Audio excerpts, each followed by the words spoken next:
So, how do you know when protests aren't actually about the issues that they are protesting about? Well, maybe when protesters get their way and then they keep protesting, that's when you know that they were actually just faking it the entire time. Well, 40,000 people marched in the Israel parade in New York City this week. More protesters actually attacked the chairman of Israel's Justice Committee, a member of Knesset. The good news is these left-wing anti-Israel protesters are not winning. I'm Luke, and this is the Israel Guys.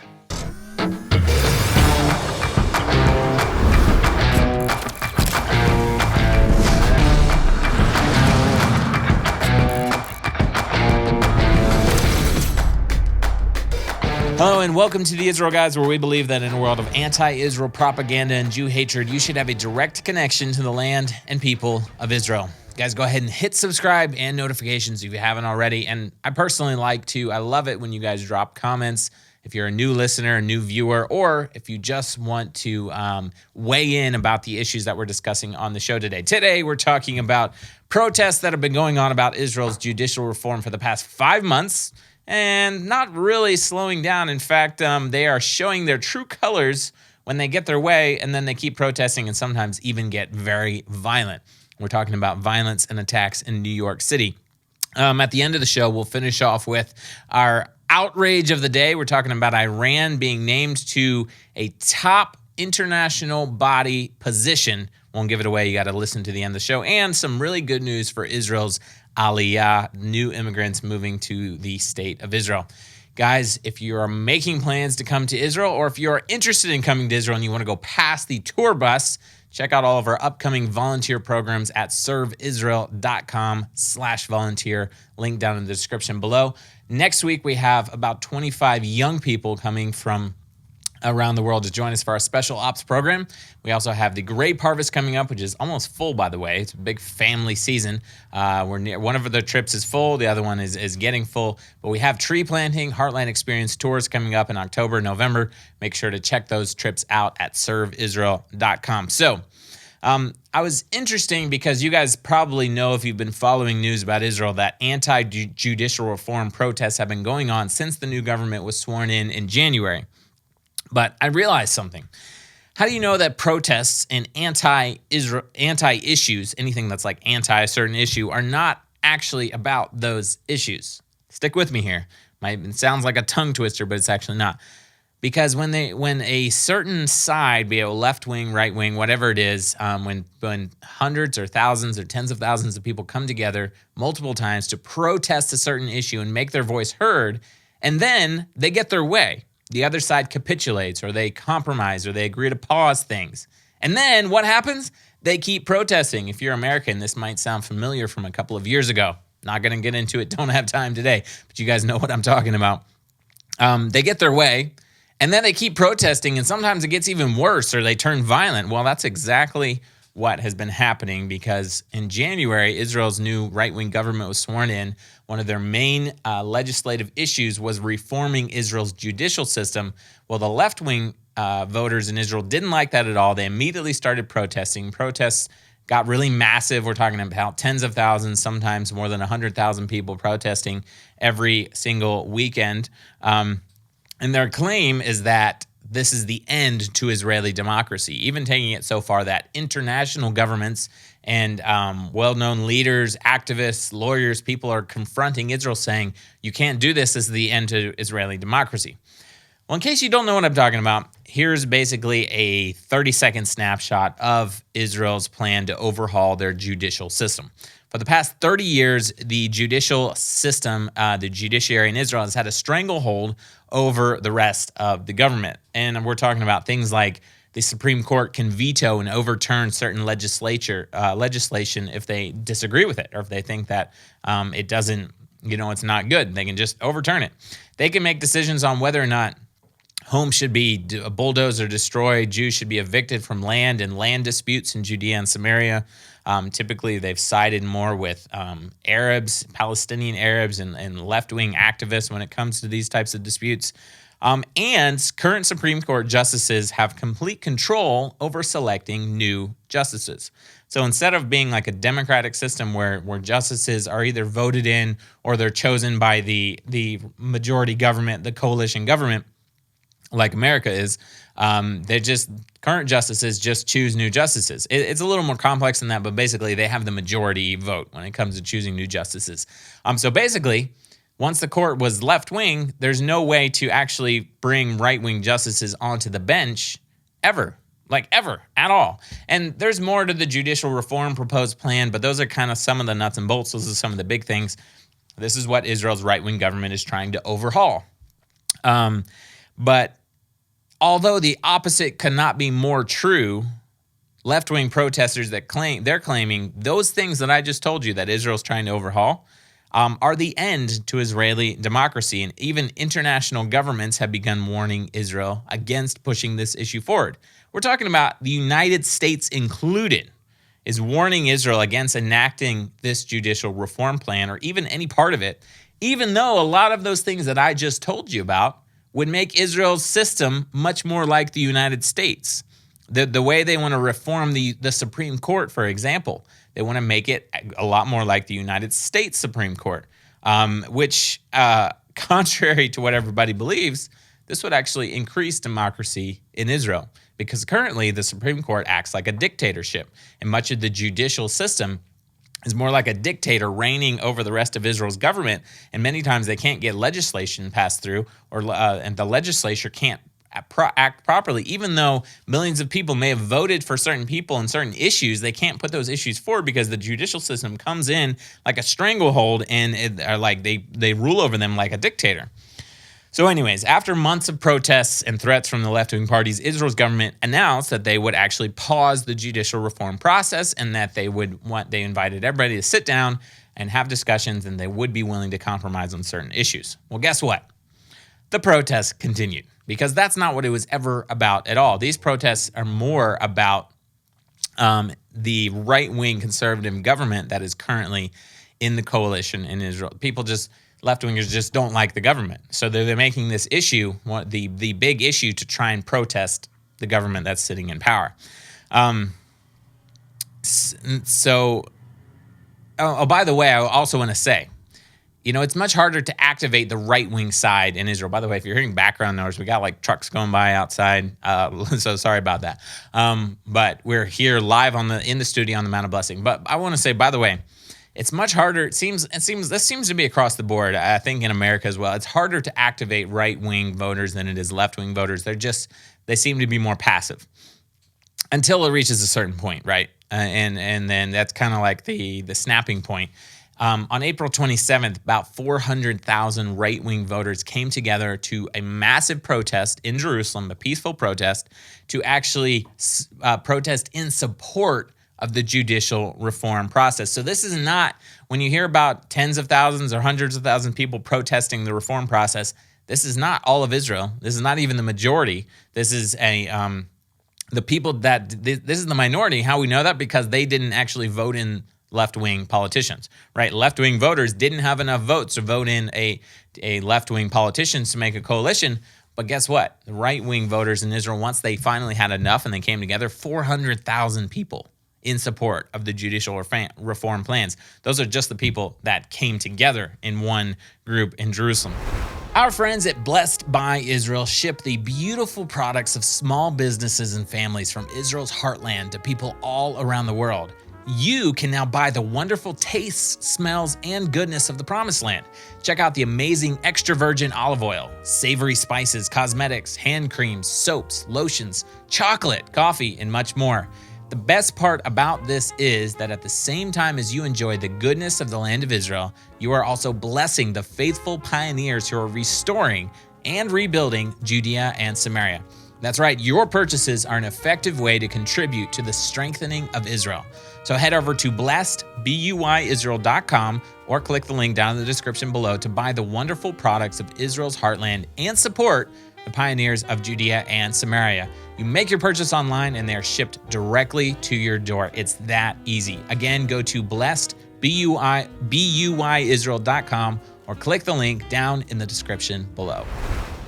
So, this past week, you probably heard about the Israel parade in New York City. 40,000 people came together along with American politicians, Israeli politicians. But member of Knesset, Simcha Rothman, who is the chairman of the Justice Committee in the Knesset. So he is, along with Justice Minister Yariv Levin, Justice Minister Levin, he is one of the main members of Knesset behind the judicial reform plan, right? So he was in New York City for the parade and for other things this past weekend. So obviously he is one of the main targets of the left's protests, along with the justice minister, in leading the charge in the judicial reform process. Along with all these protests continuing against the process, he's also been the target, along with Justice Minister Levin. But some of these protests have actually turned violent and passed the boundaries of legal protesting. You know, right wing, left wing, everybody should be a proponent of free speech, right? Protests are part of the right of a democracy to make their voice heard. But according to Arlene Kushner on May 28th, Simcha Rothman had to be rescued by the Israeli police because protests had gotten so fierce. And when he was giving a speech at the Tel Aviv University, his car was also vandalized. The group responsible for him needing to be rescued and his car being vandalized, they're one of the groups that claims to be defending Israeli democracy. Oxymoron, if you ever heard of one. You heard about, the parade in New York City yesterday was attended by the New York City mayor, the New York governor made an appearance, government officials from Israel, including Jerusalem's mayor, and also the governor of the Binyamin Regional Council, and many other people.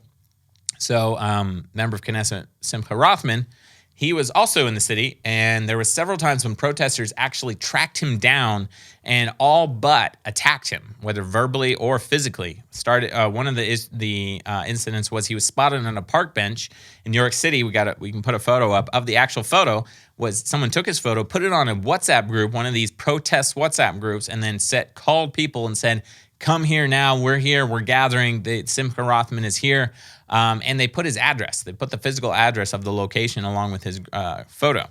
Protesting is one thing. Sending someone's real-time location and calling for everyone in the city to come to that location, obviously they could claim, no, we're just protesting, but that's kind of borderline calling people to violence and pushing the boundaries of protesting. But it actually went further than that, because the next day, when Simcha Rothman and his wife were walking in New York City after dinner, Friday night, a group of protesters gathered behind him, started yelling, shouting at him, and then they went so far as to follow him. His two bodyguards actually had to call the New York City police because it was getting violent. One of them stepped on his wife's foot, and then when they realized that he just wasn't paying them any attention, they took bullhorns. One of them stuck a bullhorn in his ear and shouted at him, at which point Simcha Rothman decided that this is crossed the boundary of protest, and this is harassment, and this is an attack, and he spun around, took the bullhorn out of her hand, and then turned around and took off. He didn't touch her. He didn't attack her. He just took the bullhorn out of her hand. He actually said, regarding the incident, quote, "A small group of violent protesters attacked me and my wife as we walked in New York late last night. They blocked my path, stepped on my wife Hannah's foot, and cursed, including wishes of death. My security guards called the police, explained where we were, and we continued walking while ignoring the protesters. At one point, the protesters understood that we weren't bothered by them, and then they put their megaphone against our ears, which is assault, and yelled. Both the guards and I told them again and again to stop and move away, but they continued. And then he said, I took the megaphone, which the protester shoved in my ear without touching her, of course. After about half a block, we reached a spot where we could wait for the police. Police accompanied me to the hotel, and the incident ended." So obviously the protesters were infuriated that he would dare to take the megaphone away from somebody who stuck it in his ear. Maybe, actually causing him, actually physically injuring his hearing. They tried filing a complaint with the police. Thankfully, the police had good common sense, and they did not go anywhere. All the charges were actually dismissed. So Shani, also according to Arlene Kushner's article, we'll link down the source links, Shani Granot Lubatan, who was the protest organizer, said, quote, "Manhattan is not Hadera, a big city on Israel's coastline. Here, there is democracy, and we can tell him what we want to his face. No police officer will stop us from utilizing our basic freedom of expression."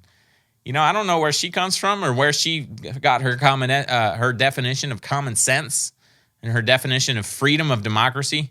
But number one, if you're going to try to cause someone physical harm by actually deafening them and maybe causing them permanent hearing damage, that's an attack. That's not our freedom of expression. That's not your right to protest, okay? And by the way, it's just a dumb and ignorant statement altogether, okay? Because by the way, protesters can probably do more in Israel than they're actually allowed to do in the United States. Millions of people in the last 5 months have been protesting. No one stops protesters in Israel, except when they get violent, which is pretty much across the world. That's what's supposed to happen, because that's not a protest and freedom of speech anymore. That's actually violence, right? And hundreds of thousands of them have been protesting every week, or tens of thousands, sometimes hundreds of thousands, for the last 5 months. So protesters in Israel, they can actually gather and protest right in front of the prime minister's house. I don't think you can do that in the United States. Maybe you can protest way across the street from the White House or something. I don't know how close you can get, but you can't go right in front of the prime. And I'm talking about the prime minister's house. There's like a street. They have like a security entrance at the end of the street, but then right outside that, people can gather and protest. We're talking about less than 1 block, like maybe 100 meters from the prime minister's house. So that's what's happening, guys. The parties that are pushing the judicial reform forward are determined to make sure that it gets enacted. Maybe they will make small compromises if the left will actually agree to sit down and talk with them. But democracy is going to increase in Israel, not decrease. Okay, as we're wrapping up the show, I got an outrage of the week for you. And I'm talking about outrage. I don't think anything could top this, okay? And maybe this is a challenge for the other hosts of the Israel Guys. See if you can top this outrage right here. What do you think of when you think of Iran? Do you think of the leader of the world? Maybe Iran leads the world when it comes to human rights abuses, abusive dictatorships, maybe the government that imprisons protesters and beats women who don't cover their hair, even cover their hair properly, the country that executes dissidents and sometimes even those who dare to protest their government's corrupt policies. What else do you think of when it comes to Iran? Does anybody... Drop a comment down below. Does anybody think that Iran is actually a democracy, or that they treat their citizens well, or that they are an ally that the rest of the world should ally themselves with, that they should be an ally of the United States or Canada or Israel or any of the European countries? Anybody, raise your hand. Drop a comment down below. I would like to know, because guess what? Iran was just named to the position of Vice President of the United Nations General Assembly. What? Excuse me? This is not the Babylon Bee. This is not a satire news headline. Iran was named Vice President of the UN General Assembly. I just have one message. Israel, cancel your membership to the UN and pull out immediately. United States, cancel your membership to the United Nations and pull out immediately. Citizens of both of these countries and any other democratic country in the world, call your representatives and tell them that it is a disgrace to your country that, number one, Iran should be named to anything in the that they should even be a member, and two, that your country should be a part of this disgraceful, hypocritical, non-democratic body of people, okay? Iran, absolute disgrace to even be a member of the UN, much less the vice president of the UN General Assembly. Okay, I had to have a little bit of good news for you guys, and that good news is that it's been revealed at the Jerusalem Post conference this past week recently by the Ministry of Aliyah in Israel's government that Aliyah, that is immigrants, Jewish immigrants to the land of Israel, is at an all-time high. 100,000 new immigrants have made Aliyah to Israel since the start of 2022. That's the last 17 months. That is the highest numbers of the past 30 years. The highest numbers for the past 30 years. 60,000 Jews came from Russia, 20,000 from Ukraine, and another 20,000 from all over the world. That's good news for Israel, good news for the Jewish community all over the world. And we encourage other Jewish people, if you're living in other parts of the world, come home to the land of Israel. This is your home. This is the only place where the only Jewish army in the world can defend you properly from anti-Semitism, Jew hatred, and terrorism. Jewish people, please come home to Israel. Israel is waiting for you. Guys, Israel's strong. 40,000 people marched in New York City in support of Israel this past weekend. Judicial reform, I think it's going to happen in Israel, and protesters won't be able to stop it. And probably when it does happen, protests will stop. because that's that they're not protesting to get what they want. They're protesting just because they can, and they're protesting Israel's government, which they don't like. Guys, don't forget to support Israel's biblical heartland by purchasing beautiful products and supporting small family-owned businesses in Judea and Samaria. Go to blessedbuyisrael.com. Click the link down in the description below. I would love to hear your thoughts in the comments. Make sure you subscribe here on YouTube, on Rumble, podcast platforms. If you listen somewhere, make sure you give us a follow. Give us a rating on Apple Podcasts or Spotify. As always, tune out the fake news and tune into what is actually happening here in the land of Israel. We're here every Monday through Friday with your direct connection to the land and people of Israel.